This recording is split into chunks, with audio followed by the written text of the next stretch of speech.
mais uma edição do seu DM Entrevista aqui no DM TV. Conosco a secretária de Educação, Cultura e Esportes de Goiás, Raquel Teixeira. Ela que ocupa mais uma vez o primeiro escalão do governo Marconi Perillo, já que foi secretária de Educação em gestão passada. Boa tarde, secretária. Boa tarde a todos os internautas, a todos que nos seguem nesse bate-papo que eu acho que vai ser muito bom, até porque eu já estava com saudade de vir aqui. A senhora, como secretária de Educação, Cultura e Esportes, a senhora, logicamente, vai ter uma responsabilidade maior, porque praticamente são dois setores numa única pasta, e setores que hoje têm um foco, têm uma visibilidade muito grande, e tem inclusive cobrança por parte de segmentos organizados. Um que é a educação, nós sabemos que a educação sempre foi problema em gestões, em administrações, haja vista a quantidade de elementos envolvidos, de pessoas envolvidas. Um que é a cultura, que cresce cada vez mais no Brasil, o Goiás também é um exemplo disso, e esporte. A senhora acha que é possível fazer um trabalho sério, responsável e que consiga atender todos os anseios de pessoas que estão envolvidas nesses três setores? Tenho convicção de que poderemos fazer um trabalho unificado muito rico. É claro que não tem varinha de condão para nada, as coisas não acontecem da noite para o dia, são três áreas grandes, atuantes. A educação, só para quem nos segue ter uma ideia, são 530 mil alunos de educação básica, um quadro de quase 50 mil professores, funcionários. Portanto, isso envolve muitas famílias, envolve a sociedade, é uma área muito grande. A área da cultura, embora não tenha esse quantitativo que a educação tem, é uma área de enorme visibilidade, tanto na educação quanto na cultura. São pessoas bem formadas, qualificadas, reivindicadoras, conscientes da sua participação na sociedade, portanto, são áreas que desafiam os governos. Eu acho isso muito interessante, eu gosto desse embate. E a área de esporte também. 2016 ainda teremos um grande evento internacional no Brasil, que são os Jogos Olímpicos. A gente acha às vezes que está restrito ao Rio de Janeiro, mas pouca gente sabe que vai ter jogo de futsal aqui em Goiânia como parte da programação dos Jogos Olímpicos. Em relação à unidade das áreas, Ulisses, eu diria o seguinte: a educação ganha com a vinda da cultura e do esporte na formação da cidadania. A educação básica é para formar cidadão, é a criança, o jovem que vai ser o adulto, que precisa se inserir no mundo complexo, competitivo, e a gente sabe que a educação integral é aquela que abrange todos os aspectos da vida do ser humano.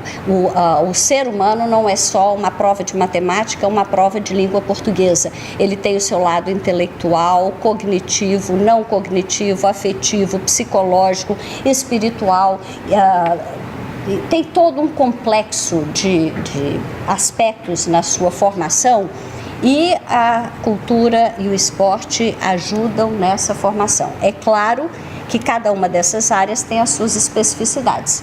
Além da formação cultural na formação dos jovens, nós não podemos esquecer que política pública em cultura se faz levando em conta duas pontas, pelo menos, não é? Que é a dos realizadores culturais, e aqui eu coloco tanto os produtores culturais como os artistas. A outra ponta, que é a dos espectadores, a plateia, o público, passando aí pela divulgação, pela difusão, e uma área au concurso na cultura, que é o patrimônio, a preservação da história, da memória. E esses são lados específicos da área de cultura, ao qual eu dedicarei muita atenção. E a área esportiva também, além do reforço ao desporto escolar, o esporte tem especificidades, o esporte de alto rendimento, para descoberta de talentos, criação de oportunidades de diversidade esportiva.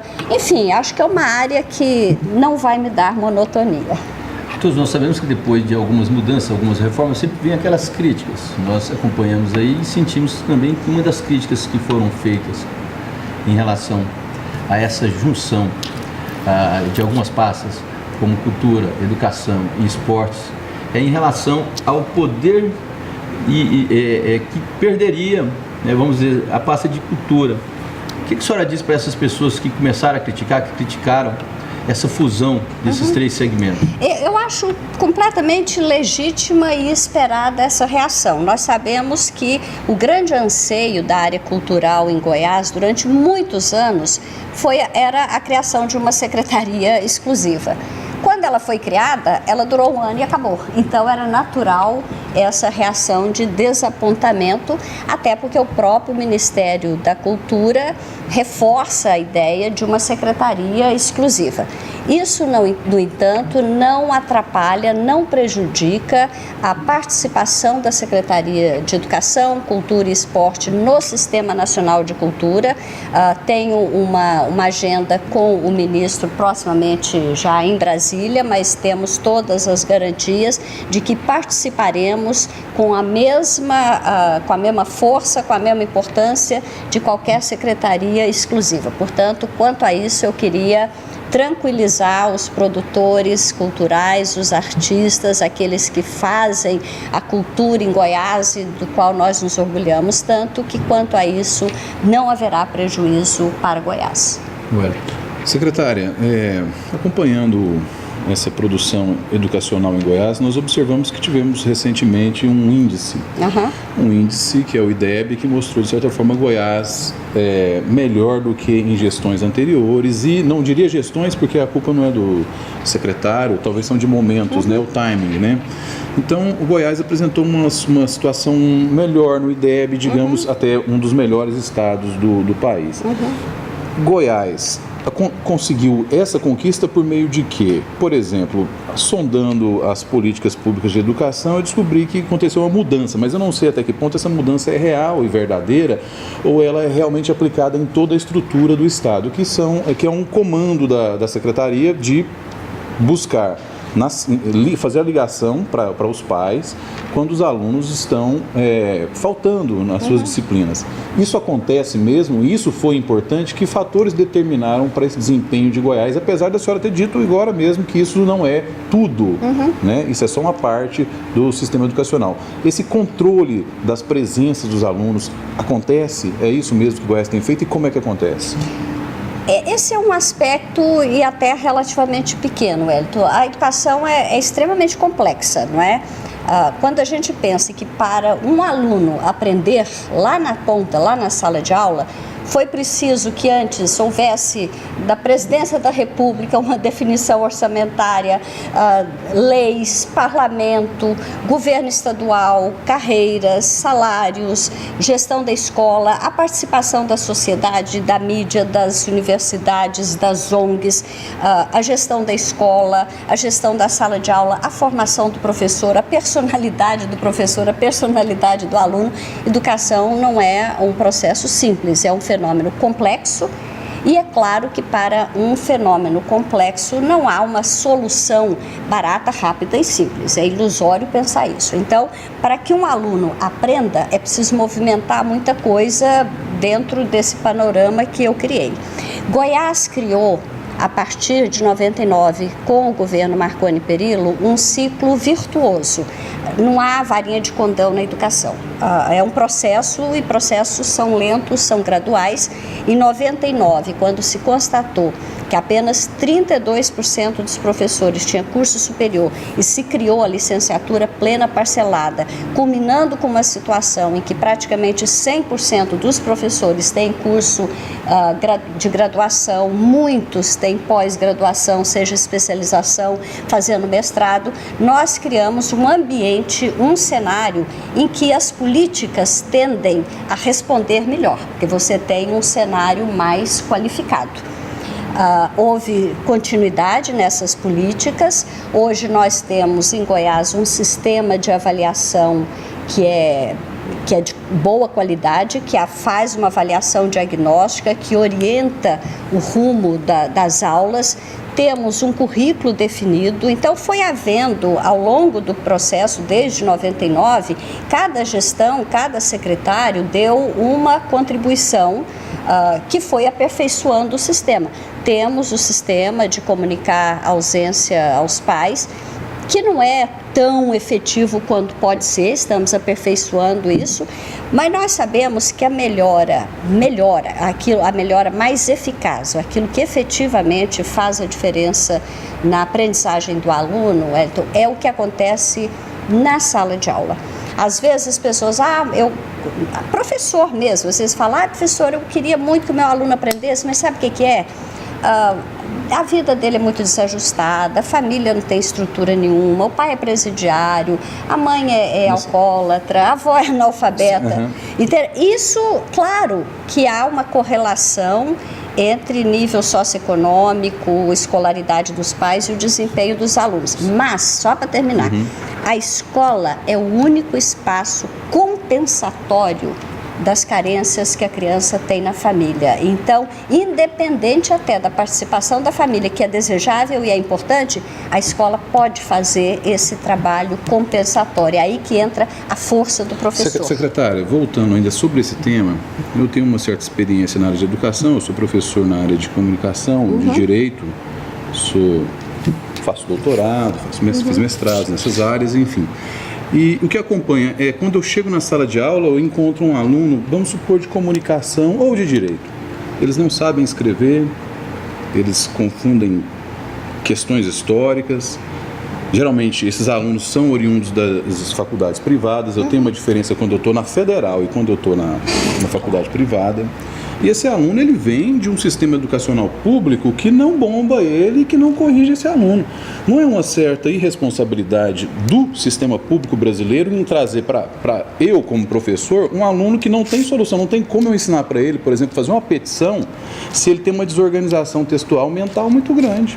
Então, eu vou passar para frente, geralmente o quê? Um profissional desqualificado para o mercado. E isso hoje nós temos um grande problema, que é a educação também na área de medicina. Foi feita uma recente pesquisa aí que tem aumentado o número de alunos em faculdades de medicina oriundos do sistema público por conta das cotas e participações também de bolsas. Isso não vai prejudicar a sociedade? O passa o aluno de qualquer forma, ou seja, passar o aluno de qualquer jeito? Esse passar o aluno de qualquer forma, Wellington, foi um equívoco e foi uma interpretação equivocada. Não tem nunca mais foi hoje? essa orientação. E nunca foi essa orientação. Mas tinha isso, Não. O que havia era política de combate à repetência. O Brasil tem níveis de repetência inaceitáveis. Então, o que precisa ser feito, o que precisava ser feito, era evitar a repetência, não com aprovação automática, mas com trabalho efetivo na sala de aula, de reforço fora da escola, fora do horário da aula, de um tratamento direcionado para cada aluno, para que todos fossem aprovados pelo conhecimento e pela aprendizagem feita. Isso mudou, secretária? Olha, o nosso esforço é no sentido de combater a repetência pela aprendizagem. Mas vamos ser lógicos. Eu acho que isso interessa para as pessoas. Claro, Goiás acho que existe esse interessa reforço. muito. A mãe não sabe que o aluno não deveria passar. Existe. O Goiás hoje tem um Qual que é o currículo. programa que se adota hoje, Goiás hoje tem um currículo definido, tem um material que chama Caderno Pedagógico, que é de orientação para o professor e para o aluno, que ele pode usar, inclusive fora do horário, como reforço extra. Nas escolas de tempo integral, Ulisses, eu, sem ser secretária, tive um projeto experimental com 10 escolas até o ano passado, através do terceiro setor onde eu estava atuando, em que os professores permanecem em tempo integral na escola de tempo integral, porque essa coisa de falar escola de tempo integral e ela ser só para o aluno, não resolve. Não resolve. A escola de tempo integral tem que ser para o aluno e para o professor. Eu vou chegar lá. Tem que ser para o aluno e professor. Então, qual que é o exemplo que eu quero ampliar? Porque eu vivi com 10 escolas durante 3 anos. O professor fica 10 horas na sala de aula, na escola. Ele tem tempo para estudo individual, ele tem tempo para planejamento coletivo, ele tem tempo para receber o aluno individualmente e fazer um projeto de recuperação individualizado, fidelizado para as dificuldades daquele aluno tem. Se você não tiver um programa quase que, a gente chama até de customização, tem o termo na educação. Customização é porque cada criança, cada jovem aprende de uma forma, a gente tem que chegar nesse nível. A tecnologia ajuda isso muito. Nós não temos ainda os mecanismos tecnológicos para fazer isso, mas é possível e nós vamos caminhar. Secretária, bomba no estado hoje o aluno se ele sai mal nas provas? Essa é a pergunta que a senhora... Bom, bomba.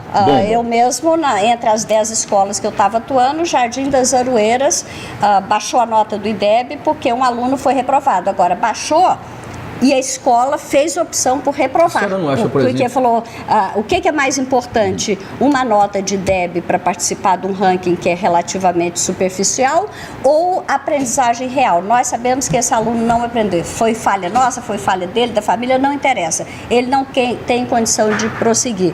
Fizeram opção por reprovar o aluno. Essa busca pela uniformidade, ou então pelo menos pela supremacia em relação a esses testes de avaliações na educação no Brasil, impostos principalmente pelo governo do FHC, depois do presidente Lula, ou seja, essas repaginações, reengenharias que aconteceram no Ministério da Educação em relação, inclusive, por sugestões às secretarias estaduais de educação.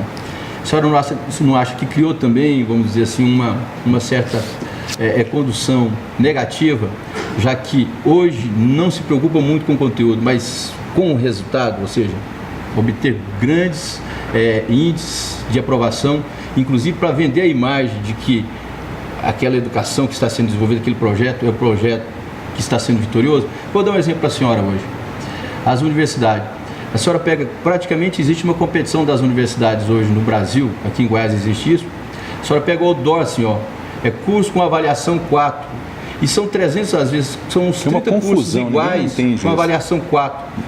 Por quê? Porque se criou essa cultura de que a avaliação tem que ser 5, que é a nota máxima, então tem que ser 10, a nota máxima. Isso é dos anos 90 para cá, o Ulisses contextualizou bem, secretário. A senhora não acha, por exemplo, que poderia melhorar isso, ou seja, trabalhar mais o conteúdo?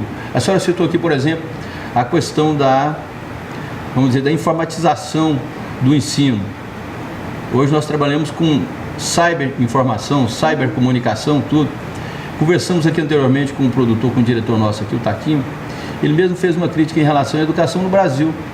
Hoje a criança está com smartphone, está com iPad, ou seja, está com tudo na mão, assim, tudo digitalizado, informatizado, mas chega lá na sala de aula, está o quadro, a lousa, ou então um pincel atômico, tudo. A senhora acha que o ensino tem acompanhado nesse aspecto? Posso contar uma piadinha? Fiz uma coisa muito grande, posso contar uma piadinha? Depois eu quero falar dessa circula. lousa aí, que eu sou a favor da lousa, tá? Uma piadinha que circula muito na educação. Um milionário americano descobriu que estava com uma doença que não tinha cura. Se fosse congelado durante 30 anos, nesses 30 anos poderia ser descoberta a cura para a doença que ele tinha. Ele se submeteu ao congelamento. Quando voltou do processo de congelamento, não entendeu o mundo. 30 anos depois, saía na rua, não entendia o trânsito, os carros, os modelos, foi ao hospital para checar a saúde, não entendia nada daqueles equipamentos modernésimos que existiam, todas as ressonâncias magnéticas e muito mais complexo do que isso. Ao dentista, a mesma coisa. Foi no banco ver como é que estava a situação financeira dele, não entendia nada, o banco completamente informatizado. E ele saiu andando, desesperado, sem entender aquele mundo tão diferente de 30 anos antes, até que finalmente ele chegou numa escola. Ele ficou tão feliz, tão aliviado, porque ele se sentiu em casa. Era a mesma sala de aula com as carteiras enfileiradas e a lousa lá na frente, do jeitinho que ele tinha deixado 30 anos antes. Então, é claro que não houve avanço na educação como houve em outras áreas do conhecimento, e justo na educação, que é o motor de todas as outras áreas, entendeu? Então, claro que há uma defasagem, é o que a gente chama de ter hoje um aluno do século XXI numa escola do século XIX, a escola é a do século XIX. Agora, na sua colocação, Ulisses, eu acho que tem algumas coisas que precisam ser aprofundadas. Não sei nem se acho que nem teremos tempo de fazer aqui, mas a questão do ranking, da avaliação, não é uma questão do governo FHC e nem do Brasil. O mundo hoje avalia, a educação é o motor, a alavanca do século XXI. O século XXI é chamado século do conhecimento. a inovação, a capacidade de gerar conhecimento. O mundo está mudando os paradigmas, há uma revolução tecnológica em curso, a escassez de água, de energia, de alimento, de uma forma que a gente não esperava, há problemas atmosféricos, climatológicos, há uma mudança demográfica da população. Portanto, a gente está mudando todos os paradigmas e o único caminho para resolver os problemas que se colocam é a inteligência, é a informação, é o conhecimento. Então, a educação, de repente, virou angústia de todos os governos, porque a educação é o que muda a vida da pessoa, mas é o que muda a vida do país. Como há hoje um sistema de avaliação que mede a aprendizagem, qual que é o raciocínio? O professor tem que ensinar. Se ele tem que ensinar, como é que você vai saber que o aluno aprendeu? Bem ou mal, o que mede o que o aluno aprendeu é a prova, é o que ele aprendeu. Então, os sistemas de avaliação norteiam no mundo todo aquilo que o aluno aprendeu, principalmente em linguagem e matemática, que são os dois alicerces da inserção da pessoa na vida. E essas provas, essas avaliações adquiriram uma visibilidade como nunca tiveram. Os dados quantitativos e isso pôs uma pressão na escola. A escola hoje vive duas pressões que ela não tinha antes. Primeiro, a universalização da educação trouxe para a escola um universo de gente que não vinha. O pessoal nostálgico falou, o liceu da minha época era público, gratuito, de qualidade. Era gratuito e de qualidade, não era público. Era 10% da população de Goiânia que chegava no ensino médio. Hoje não. Hoje chegou todo mundo colocando pressões diferentes na escola. No momento em que os professores talvez não tenham tido nas suas universidades de formação a formação que precisariam para lidar com tanta complexidade e no momento em que a sociedade tem os números da aprendizagem e cobra resultado. Então, são pressões extras que se colocam. Agora, a avaliação veio para ficar, não é questão... Eu sou contra, não é que eu sou contra, eu acho que é um instrumento importantíssimo. Agora, o que nós não podemos é transformar uma nota de língua portuguesa e uma nota de matemática, que é o que o IDEB nos dá, como se aquilo fosse sinônimo de educação. Aí é empobrecer, é diminuir o processo de educação, entendeu? A educação precisa também encontrar os gênios que existem na sociedade, ou seja, aqueles que são vetores. O Brasil hoje carece de cérebro, estava até falando para o Ulisses, são diversos fatores, igual você falou. Um coveiro ganha mais do que um cidadão que faz uma bolsa de doutorado hoje no Brasil. Ou seja, um coveiro consegue ganhar seus R$200, R$400 trabalhando, e a bolsa de doutorado, eu não pego a bolsa, eu estou terminando um doutorado agora, mas eu acho que deve estar em torno de R$2.000. Então, o Brasil, ele não valoriza a educação, não valoriza o conhecimento, e mais, ele faz essa visão quantitativa e esquece a qualitativa.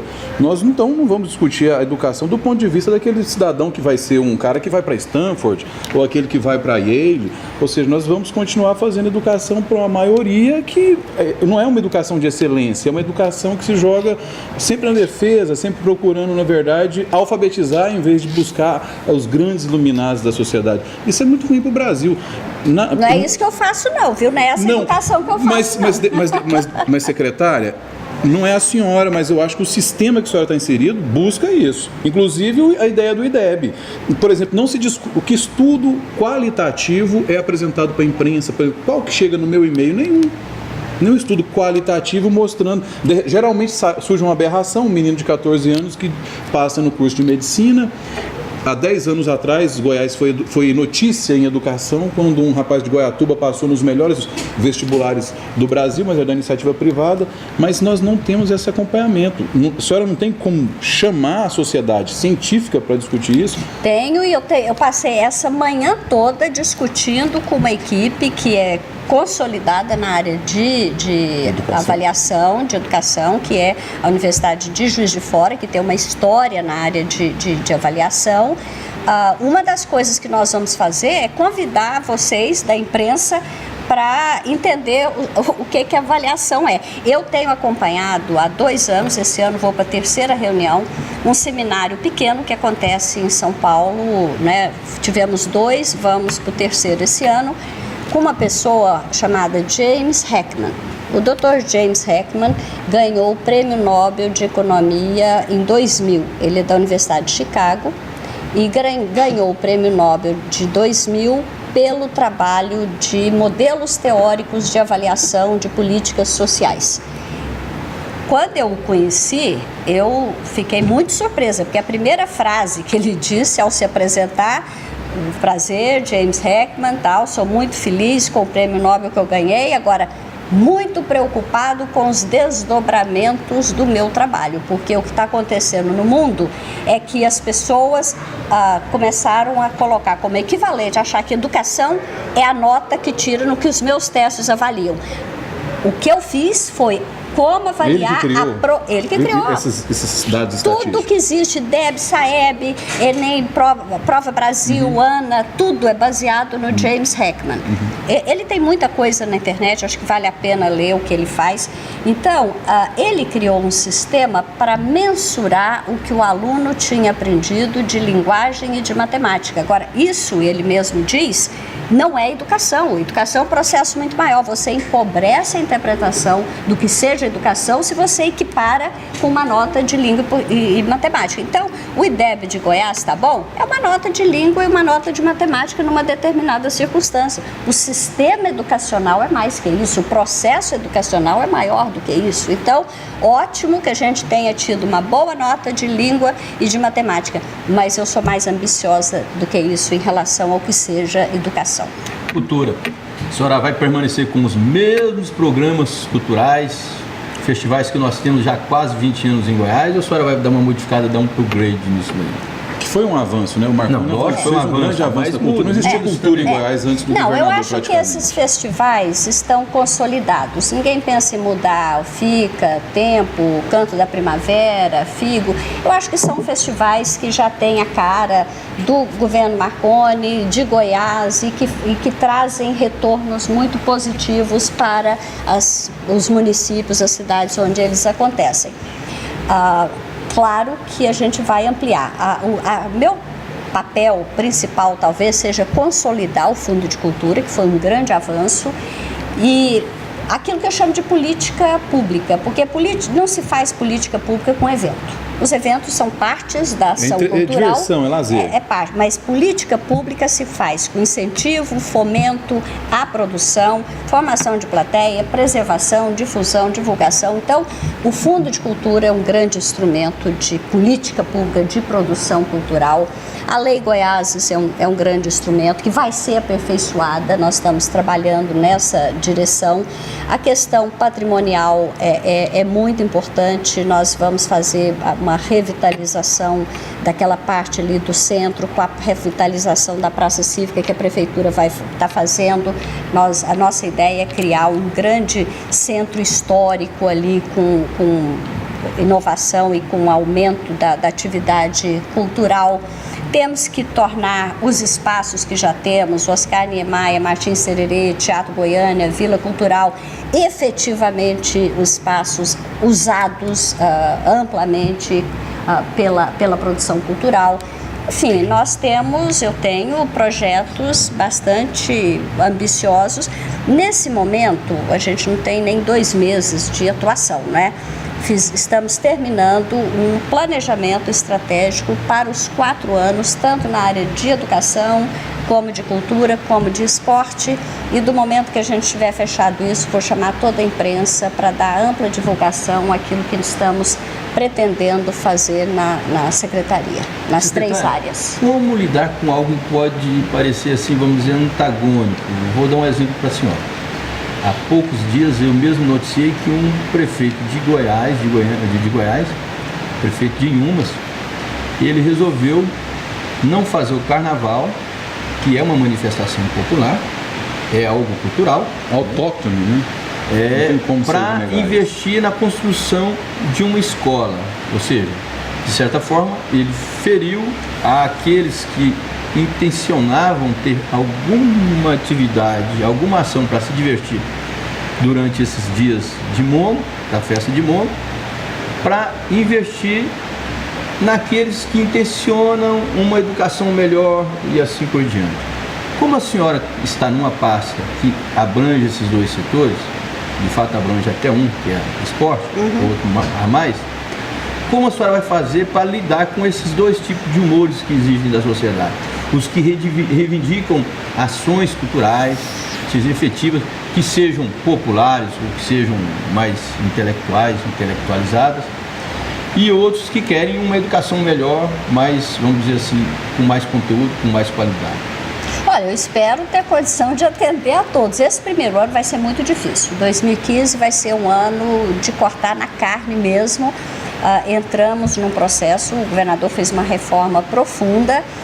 Será um ano de ajuste de caixa, de fazer poupança. O governador disse que estava bem. Quando ele foi eleito, ele vendeu o discurso que estava bem o caixa do Estado. E de repente ele vem com esse discurso que está ruim, tem que diminuir as áreas. Não dá para entender isso. Não, dá para entender se você pensar o que está acontecendo no cenário nacional, mundial e nacional. A crise que começou em 2009 nos Estados Unidos, que chegou na Europa, que chegou na Ásia, chegou finalmente nos países emergentes. Chegou em Goiânia. Chegou no Brasil. O problema não é de Goiás, o problema é do Brasil. Olha o que está acontecendo no Paraná, o estado inteiro revoltado e colapso total. Então, e vai acontecer em vários outros estados. Vai acontecer em vários outros estados. O governo federal, no mesmo dia que anunciou o Brasil Nação Educadora, no dia seguinte cortou 7 bilhões do Ministério da Educação. O governo federal já anunciou que nem o dinheiro da Lei Candir vai repassar para o estado de ressarcimento das exportações. Então, Goiás vai deixar de receber só da Lei Candir 130 milhões, mais do que isso. Então, vai ser um ano em que não terá dinheiro do governo federal.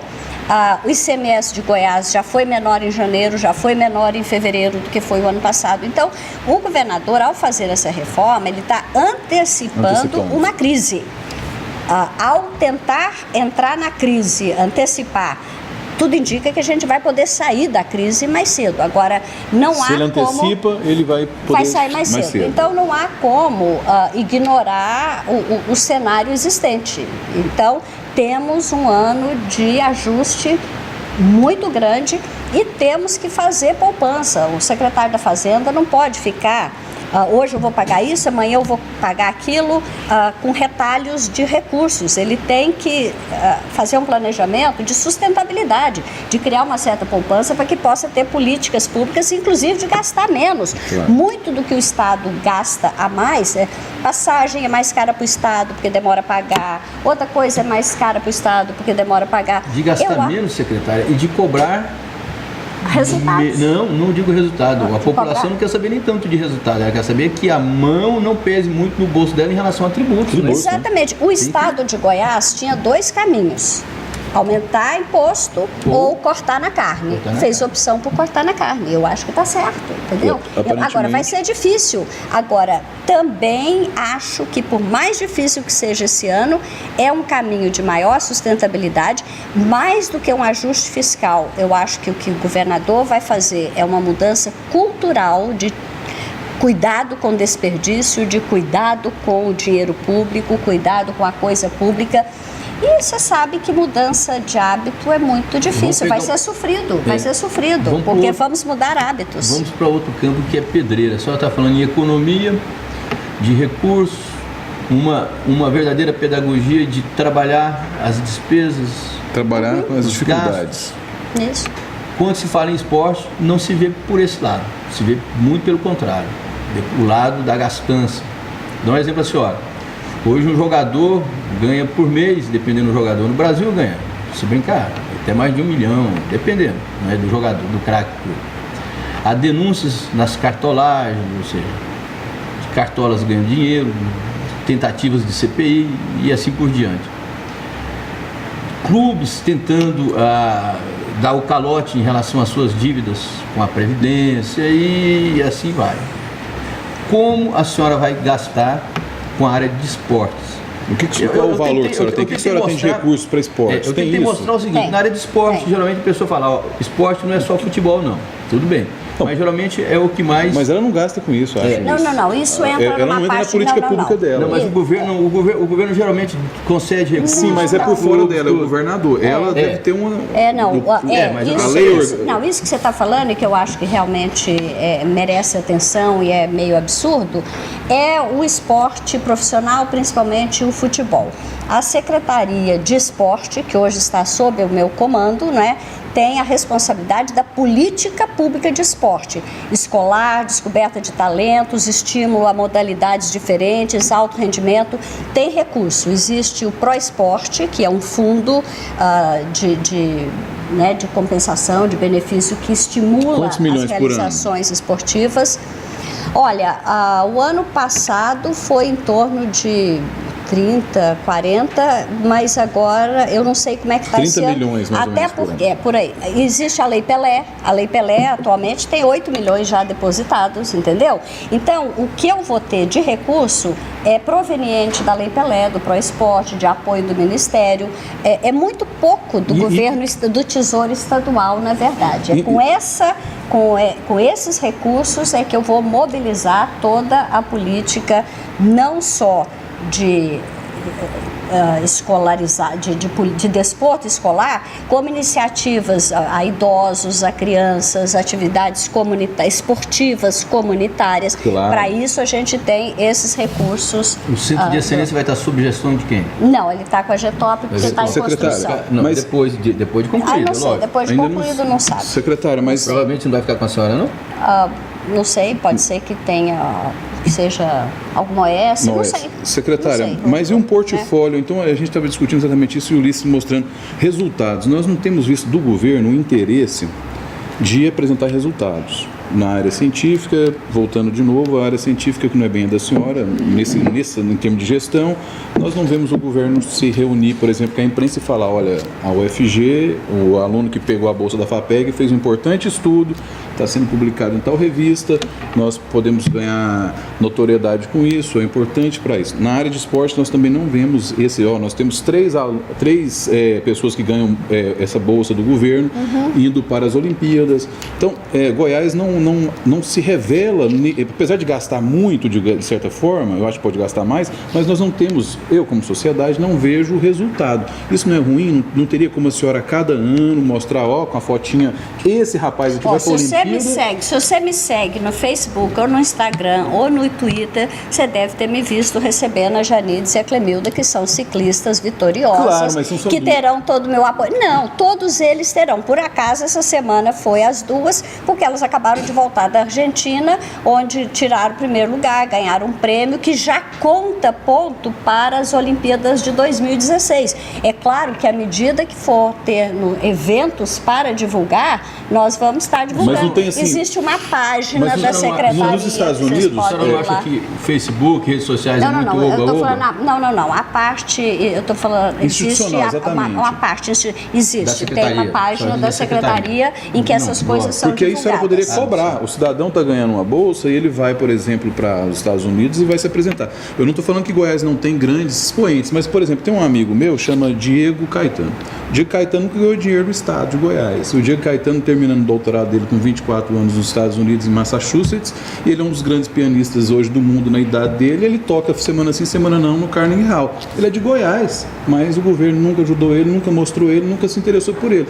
Esse cidadão, ele está fazendo um trabalho social importantíssimo para Goiás, ele leva o nome de Goiás sempre, mas ele não está relacionado ao governo. Será que o governo perdeu esse talento? Não, mas graças a Deus que ele não precisou do governo. Agora, valorizá-lo faz parte da nossa política. Claro, é importante você valorizar, por exemplo. Não, eu tenho um irmão que é pianista, conceituadíssimo na Europa, mora há 35 anos na Alemanha, vive dos recitais que dá, entendeu? Eventualmente é convidado para tocar. E nós não conhecemos o nome dele, mas o governo, mas a secretária, é isso que eu estou falando. Eu entendo o que você está falando. Essa visibilidade do irmão da senhora, eu gostaria de tê-lo, eu queria conhecê-lo. E aí o governo poderia se aproximar dessas pessoas.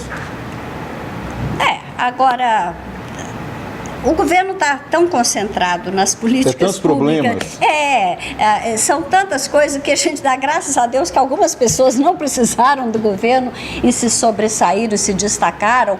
Agora, reconheço que sim, a gente precisa valorizá-las, convidá-las. Quem sabe eu convido o Diego para vir aqui qualquer hora pela Secretaria de Cultura. Pode. Claro, eu sou inteiramente aberta a isso. Eu acho que é um orgulho e quanto mais nós pudermos divulgar os nossos valores e talentos goianos, seja na área educacional, cultural, esportiva, você pode ter certeza que eu sou parceira e aliada desta bandeira. Só que eu não tenho nem 60 dias no cargo ainda, me dá um tempinho. Tá bom. Nós desejamos voto de sucesso para a senhora. Nós conversamos com a secretária de Educação, Cultura e Esportes de Goiás, Raquel Teixeira. Nós agradecemos a sua fidelidade e a sua audiência, você que é internauta e telespectador também do DMTV. Obrigado.